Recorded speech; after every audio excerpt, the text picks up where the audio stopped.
high-achieving, bright women, big hearts, everything going for them, and you have trouble trusting your own judgment. If you trusted your judgment, most of these problems go away. And so if you're having trouble trusting your judgment, please reach out to me. It's my job to be your judgment until you feel comfortable that you can do this on your own without overreacting and shooting an innocent person. Hey, this is Evan. Welcome back to the Love You podcast. Excited for today's episode called Is It a Problem or the Fear of a Problem? This is something I talk a lot about in my Love You coaching calls. Before we get into today's episode, please, if you haven't already, go to Apple or Spotify and give us a positive review. Give us 5 stars if you're not going to take the time to write. Really makes a difference. We got a whole bunch of positive reviews in the past few weeks, and I'm very grateful for that. Thank you. In addition, this is important housekeeping at the top.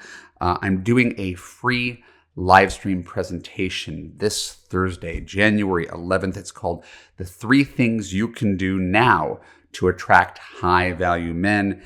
If you discover that it's hard to find high-value men on online dating sites and you're dealing with the dregs of humanity, you do want to be there. Go to evanmarckatz.com/live stream. Put in your name, email address, and phone number to get reminded when this goes live, and you will not regret it. It's a really meaningful and powerful presentation I prepared for you. So evanmarckatz.com/live stream. And now let's talk turkey. My name is Evan Marc Katz. I am a dating coach, and I work with high-achieving women who have everything but the guy. The people who turn to me are generally, by their very nature, bright, successful, analytical. And when you're bright, successful, and analytical, you tend to think a few steps ahead. But there's a point where thinking a few steps ahead could be positively paralyzing. And that's sort of what I want to talk about today through the lens of 3 different anecdotes that have come up recently in coaching. If the light is changing, which is what I'm noticing on my screen, I apologize. That's what happens when it was raining this morning and it's sunny now.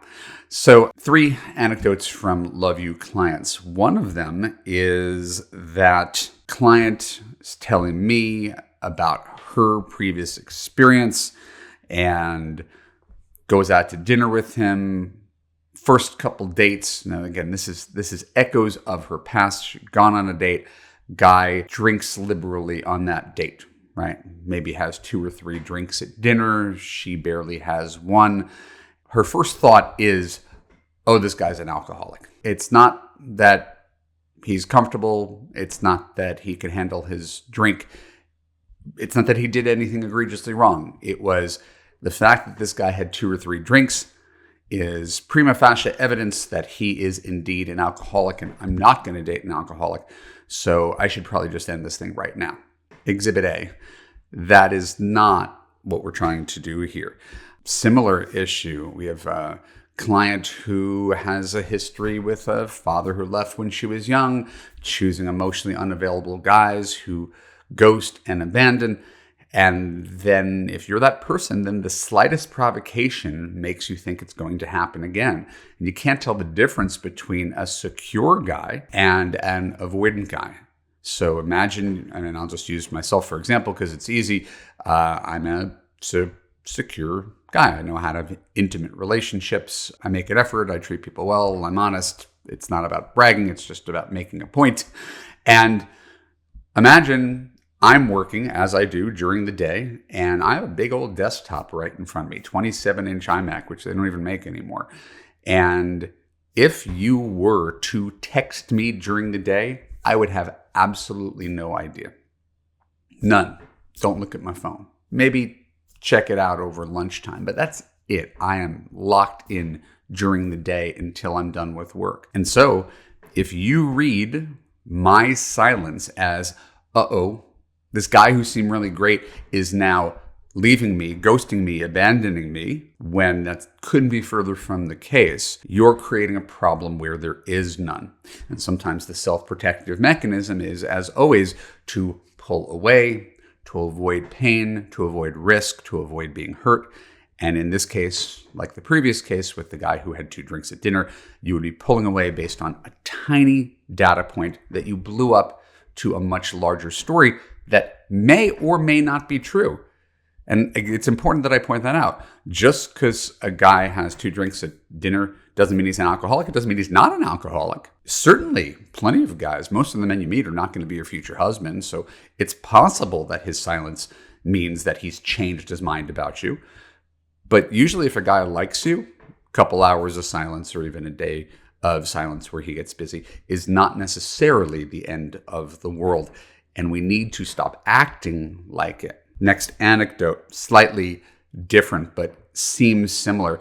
A woman who's been cheated on multiple times is going to be pretty concerned about it happening again. Now, the reason she has been cheated on, it's because she's chosen men who are generally low character, charismatic men, intense chemistry, and been blinded by that chemistry. Which is not to blame her for his cheating behaviors, but my wife was cheated on by pretty much everybody before me, and that has everything to do with her taste in men. Someone on Facebook this week got in my head about 1 out of 3 guys cheat. I don't believe that. You could find evidence of that. You could find evidence of anything on the internet if you look hard enough for it, but I think it's important to understand each man is innocent until he's done something wrong. Sometimes my clients will, out of defensiveness, out of fear, interrogate men that they first started dating about their proclivities. Some light cocktail party conversation like, so have you ever cheated on anybody before? Now, technically you could ask that question, right? You're allowed to, and who knows, maybe he'll be honest and tell you, yes, he has, but he has no incentive to do that. Interrogating a guy about being the victim of cheating, I don't know if it's ever saved a relationship because everybody knows how to ace that interview. Someone who's a historical cheater is probably going to be a pretty consistent liar as well. And so leading once again with fear, that was the point of this anecdote. Leading with fear is rarely an effective way to go about dating. You wouldn't want a guy to interrogate you. You wouldn't want a guy to look askance at you. If you didn't text him back for a few hours, you wouldn't want a guy to freak out if you had an extra drink at dinner. Like the same thing going in the opposite direction. It seems so very obvious that these are functions of fear that have everything to do with someone else's past. And so that's why we talk about, is this an actual problem? This is the thing I ask my clients in Love You. The thing you're sharing with me as your coach in this moment, is it a problem because it's causing friction between you? Or are you afraid that it might be a problem one day if all the dominoes fall, right? And we can do this with anything, right? Guy turns his head to look at a woman in a mall. Clearly he's got a wandering eye. He's unfaithful. Right?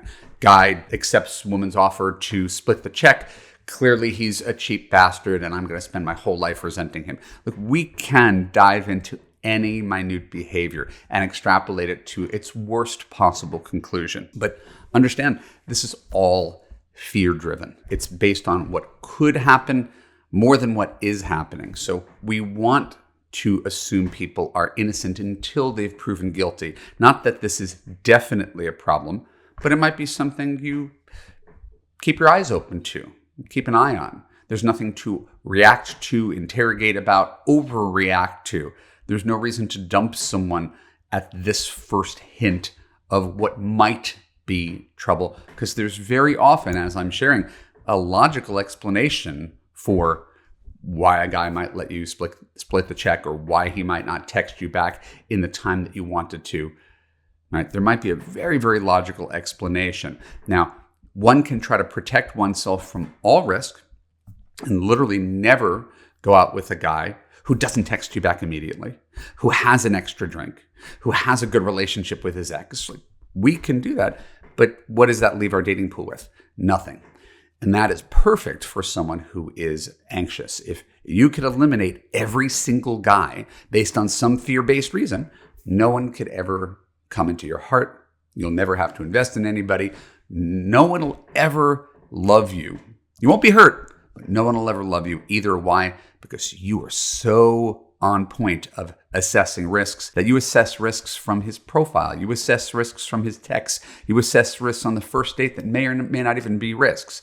So to me, it becomes a false positive, right? A sense of, I guess, being trigger happy, just finding all the reasons to dump guys. And there are reasons to dump guys. God knows, as a dating coach, my thing is telling women you're the CEO and he's the intern, and dump him, dump and dump. But you want to dump a guy for the right reasons, because of how he treats you, because of how you feel.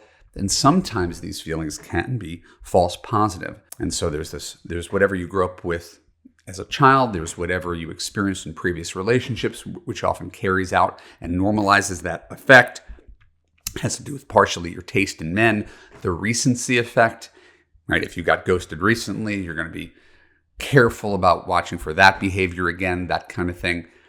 And it could turn us into people whose whole lives are spent trying to detect problems, rather than people who are coming from a place of warmth and trust and authenticity and vulnerability and all these buzzwords that you hear that probably make you want to shoot yourself, that are actually really good markers for how it feels to be in a relationship. So consider, how do you feel with your best girlfriend? If your best girlfriend had an extra drink, would you be like, honey, are you okay?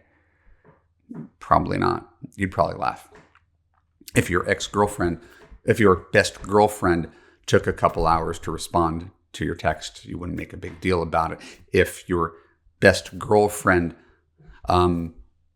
sent you some sexy guy's photo that she found on Instagram, you wouldn't think, oh my God, she's clearly a pervert who's going to be a terrible partner for someone one day. We become very, very forgiving with our friends and very, very careful with guys. So it's always about finding balance. I'm not asking you to sweep red flags under the rug. I'm saying these flags aren't even necessarily red, because this is the behavior of pretty normal human beings. So yeah, keep an eye out. Yeah, pay attention to the overall feeling, but don't overreact to things that aren't even problems yet out of fear that it might be a problem one day down the road when you're 2 years, 5 years into a relationship. The problem for most of my clients, and again, this is not an attack as much as an observation, is high-achieving, bright women, big hearts, everything going for them, and you have trouble trusting your own judgment. If you trusted your judgment, most of these problems go away. And so if you're having trouble trusting your judgment, please reach out to me. It's my job to be your judgment until you feel comfortable that you can do this on your own without overreacting and shooting an innocent person. Because there are, as much as it seems otherwise, decent guys out there who almost anything they do can be seen as a problem. And we need to be able to see them as they are, not through this lens of how is this man going to hurt me. We're not losing sight of that, but we can't make that the primary lens through which we view dating relationships and men. My name is Marc Katz. Please, if you enjoyed today's podcast, subscribe on YouTube. Click the button, ring the bell to get notified when new content comes out. Subscribe on Apple so this could be in your feed. Give us a positive review on Apple or Spotify. And don't forget, I'm doing a free live stream presentation a few days from now, Thursday, January 11th. It is called The 3 Things You Can Do Now to Attract High-Value Men. That is the hardest thing to find. It's what I'm going to help you with on Thursday. All you have to do is go to evanmarckatz.com/live stream, put in your name, email address, and phone number, and I will see you live on Thursday night with some really interesting stuff. You're going to want to take notes about how to attract the top 10% of men and lop off the 90% of men who annoy you. Thank you for your time. I love you. I appreciate you. And I thank you for being a part of the Love You podcast.